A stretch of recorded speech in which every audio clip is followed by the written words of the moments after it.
Hi guys, welcome back. இது வரைக்கும் நம்மளோட சேனலை சப்ஸ்கிரைப் பண்ணாதவங்க சப்ஸ்கிரைப் பண்ணிடுங்க. பக்கத்தில் இருக்கிற பெல் பட்டனை கிளிக் பண்ணி நம்ம சேனலில் பாருங்க. எந்த வீடியோ மிஸ் பண்ணாமல் பாருங்க. படுதோல்வி அடைந்துள்ள மைத்திரி எடுத்துள்ள அதிரடி தீர்மானம். சமகால அரசியல் நிலைமைகள் தொடர்பில் ஜனாதிபதி மைத்திரிபால சிறிசேன கடும் அதிருப்தி அடைந்துள்ளதாக தெரிய வருகின்றது. இதன் காரணமாக கௌரவமான முறையில் அரசியலில் இருந்து ஓய்வு பெறுவதற்கு அவர் தீர்மானித்துள்ளதாக தெரிவிக்கப்படுகின்றது. கடந்த 2015ஆம் ஆண்டு நடைபெற்ற ஜனாதிபதி தேர்தலில் பொது வேட்பாளராக களமிறங்கிய மைத்திரி மக்களின் ஆணையை பெற்று ஜனாதிபதி ஆனார். இந்நிலையில் சமகாலத்தில் அரசியல் ரீதியாக ஏற்பட்ட பாரிய பின்னடைவின் காரணமாக மக்கள் மத்தியில் இருந்து செல்வாக்கு ஜனாதிபதிக்கு குறைவடைந்துள்ளது. இதனை அடுத்து 5 வருட ஜனாதிபதி காலத்தை முழுமையாக நிறைவு செய்த பின்னர் அரசியலில் இருந்து முழுமையாக ஓய்வு பெற தீர்மானித்துள்ளார். ஜனாதிபதியின் குடும்பத்தினரும் இவ்வாறான ஆலோசனையை அவருக்கு வழங்கியுள்ளனர். 2வது தவணைக்கான ஜனாதிபதி தேர்தலில் மைத்திரி போட்டியிடுவதற்கான செயற்பாட்டில் ஈடுபட்டுள்ளதாக தகவல்கள் வெளியாகி இருந்தன.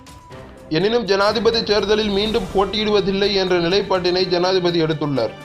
தற்போது மனரீதியாக பெரிதும் பாதிக்கப்பட்டுள்ள ஜனாதிபதி குடும்பத்தினருடன் தாய்லாந்துக்கு சுற்றுலா சென்றுள்ளார். தற்போதைய நிலையில் இழந்து போன ஜனாதிபதியின் பிரபலத்தன்மையை அதிகரித்து அவர் கௌரவமான ஓய்வு பெறுவதற்கு அவசியமான நடவடிக்கை ஒன்றை ஏற்படுத்துவதற்கு திட்டமிடுமாறு ஜனாதிபதியின் குடும்ப உறுப்பினர் ஒருவர் தெரிவித்துள்ளார். எதிர்வரும் ஜனாதிபதி தேர்தலில் தங்கள் கட்சி வேட்பாளர் ஒருவரை நியமிப்பதற்கு ஐக்கிய தேசிய கட்சி தற்போது தீர்மானித்துள்ளது. பொதுஜன பெரமுனவின் வேட்பாளர் யார் என மஹிந்த ராஜபக்ச தீர்மானிப்பார் என பசில் ராஜபக்ச தெரிவித்துள்ளார். இவ்வாறான சூழ்நிலையில் அடுத்த வருடத்தில் ஜனாதிபதி தேர்தல் இடம்பெறுவது உறுதியாக உள்ளது தெரிய வருகின்றது.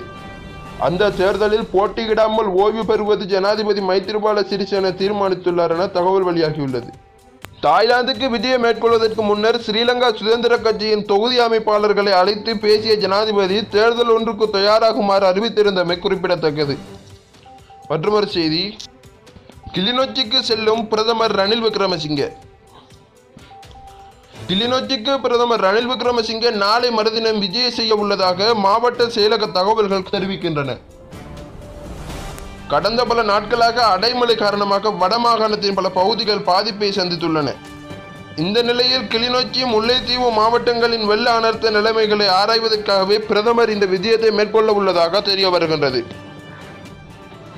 சப்ஸ்கிரைப் பண்ணுங்க, பக்கத்தில் இருக்கிற பெல் பட்டனை கிளிக் பண்ணி நம்ம சேனலில் வேறு எந்த வீடியோ மிஸ் பண்ணாமல் பாருங்க. இந்த வீடியோ பிடிச்சிருந்தால் லைக் பண்ணுங்க, கமெண்ட் பண்ணுங்க, ஷேர் பண்ணுங்க. நன்றி.